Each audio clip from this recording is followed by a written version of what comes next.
Hello students, welcome back to my YouTube channel educational television. जो topics रह गए हैं चैप्टर नंबर 11 के human eye and the colourful world, वो हम अब फिनिश कर लेते हैं, जिसमें से सबसे फर्स्ट टॉपिक है दैट इज़ एटमॉस्फेरिक रिफ्रैक्शन।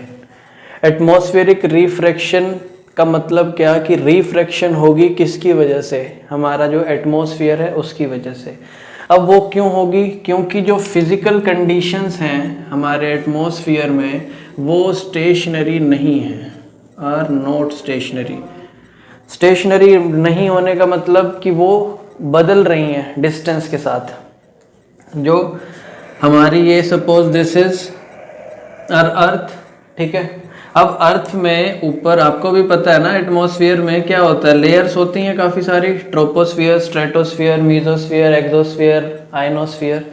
तो ये जो लेयर्स काफ़ी सारी प्रेजेंट हैं यहाँ पर, फिजिकल कंडीशंस जो हैं वो स्टेशनरी नहीं है, यानी कि वो चेंज हो रही हैं। यहाँ पे टेम्परेचर प्रेशर कुछ और है, हमारे बिल्कुल सरफेस के पास पहुंच के टेम्परेचर प्रेशर कुछ और है। जैसे जैसे सन की तरफ हम मूव करेंगे टेम्परेचर और प्रेशर क्या हो रहा है, चेंज हो रहा है।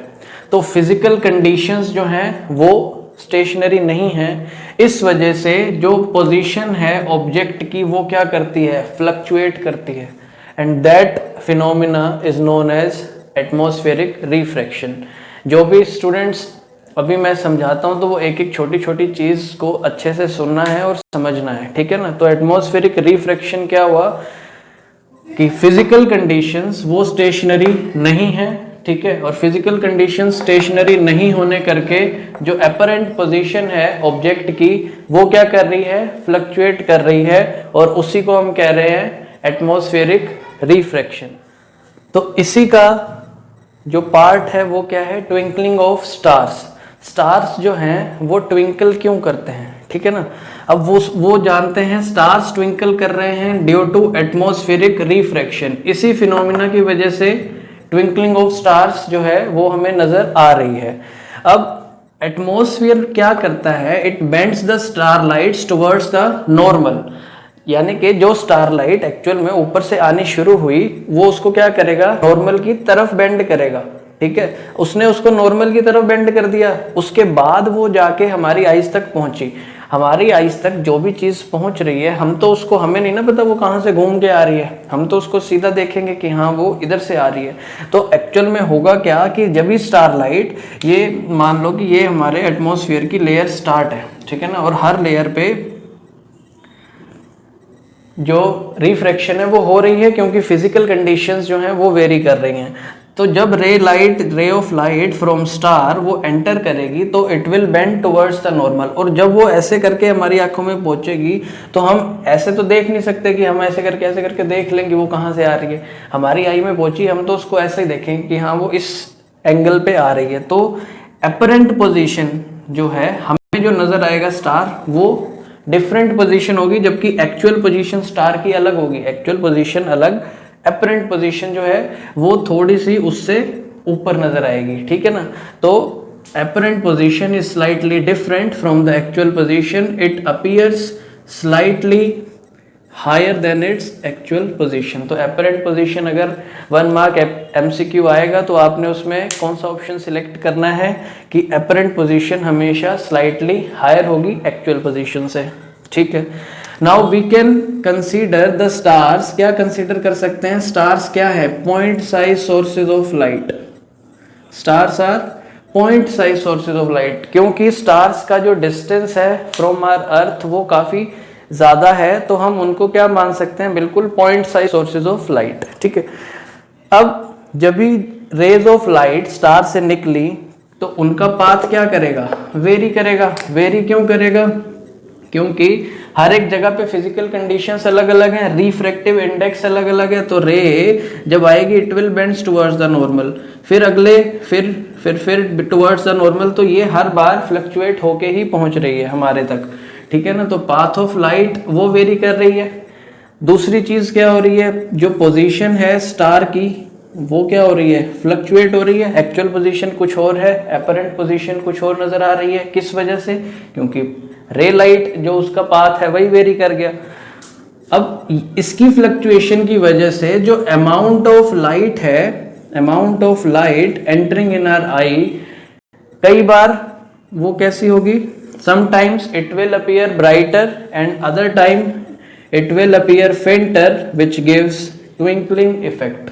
तो कभी लाइट ज़्यादा, कभी कम, कभी ज़्यादा, कभी कम, तो इस वजह से ही ट्विंकलिंग इफेक्ट आएगा। और वो क्यों हो रहा है, क्योंकि आपको पता है रे ऑफ लाइट जो है उसकी पाथ में वेरिएशन आ रही है, क्योंकि फिजिकल कंडीशंस हमारे एटमॉस्फेयर की लेयर्स में अलग अलग हैं। उस वजह से स्टार की पोजीशन फ्लक्चुएट कर रही है थोड़ी सी, ठीक है। और फिर फ्लक्चुएशन की वजह से जो लाइट जा रही है, कभी कम जा रही है, कभी ज़्यादा जा रही है, इस वजह से ट्विंकलिंग इफेक्ट जो है वो हमें देखने को मिल रहा है। So this was the whole phenomena of twinkling of stars which is related to the atmospheric refraction. Next हम करने वाले हैं कि planets twinkle क्यों नहीं करते हैं। stars twinkle कर रहे हैं तो planets भी space में ही मौजूद है, उनको भी twinkle करना चाहिए, तो वो हम करने वाले हैं। but before that note this down.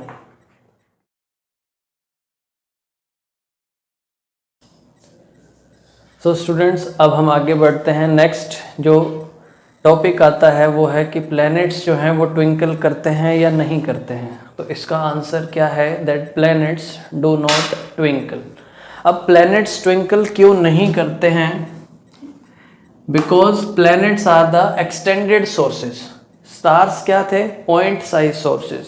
क्यों थे, because they are very distant from the earth, but the planets are much closer to the earth.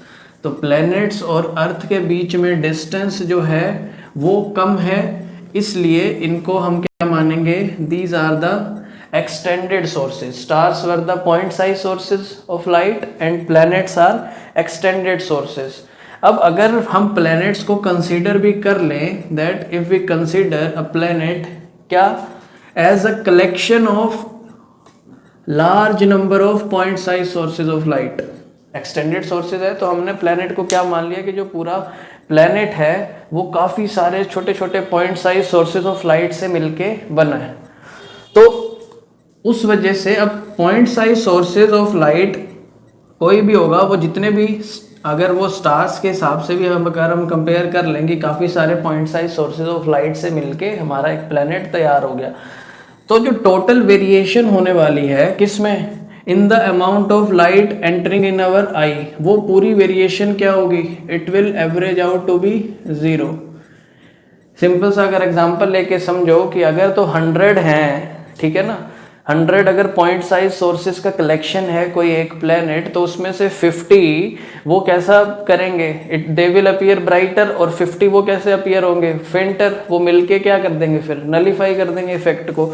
तो जब उनका जो वेरिएशन है वही 0 है, इस वजह से फिर ट्विंकलिंग इफेक्ट वो क्या हो जाएगा, नलीफाई हो जाएगा। नलीफाई मीन्स वो बिल्कुल गायब हो जाएगा, क्योंकि पॉजिटिव नेगेटिव वाली चीज़ है वो फिर कैंसिल आउट कर देगा।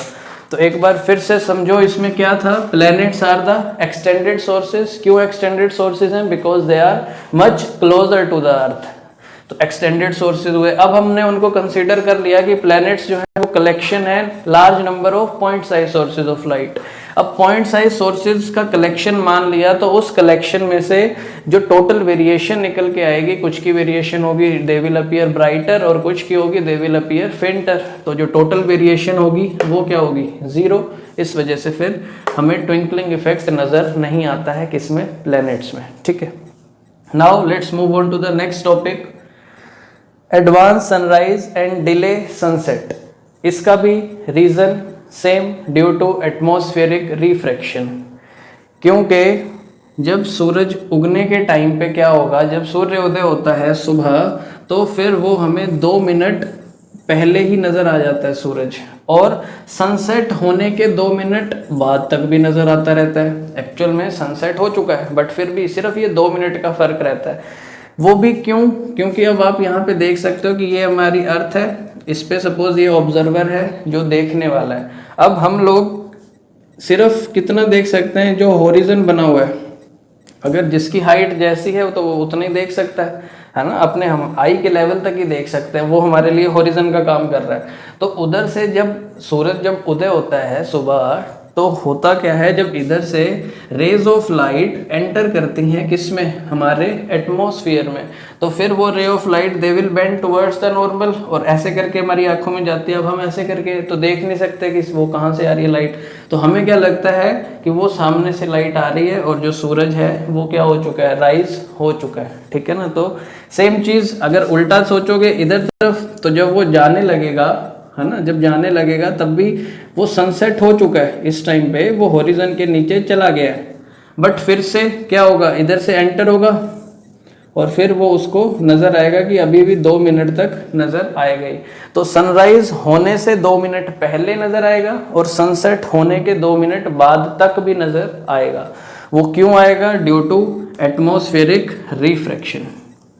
तो एक्चुअल सनराइज से 2 मिनट पहले, एक्चुअल सनसेट के 2 मिनट बाद तक। एक और चीज इसमें याद रखनी है, दैट एपरेंट फ्लैटनिंग किसकी, ऑफ सन्स डिस्क, जो सन है उसकी जो, अब वैसे तो सर्कुलर शेप में हमें नजर आता है वो, है ना, बट उसकी एपरेंट क्या हो जाती है, फ्लैटनिंग हो जाती है। वो भी किस वजह से होती है, same reason, due to atmospheric refraction. तो ये जो एटमॉस्फेरिक रिफ्रैक्शन से रिलेटेड जितने भी कंसेप्ट है, ये आपने दिमाग में बिठा के रखना है कि स्टार्स ट्विंकलिंग का हो गया, ठीक है। दूसरी चीज, उसकी अपरेंट पोजीशन जो थी स्टार्स की, वो फ्लक्चुएट हो रही थी due to atmospheric refraction. Third, advance sunrise and delay sunset. और लास्ट जो अभी किया कि फ्लैटनिंग ऑफ सन्स डिस्क, वो भी क्या होगी, ड्यू टू एटमॉस्फेरिक रिफ्रैक्शन।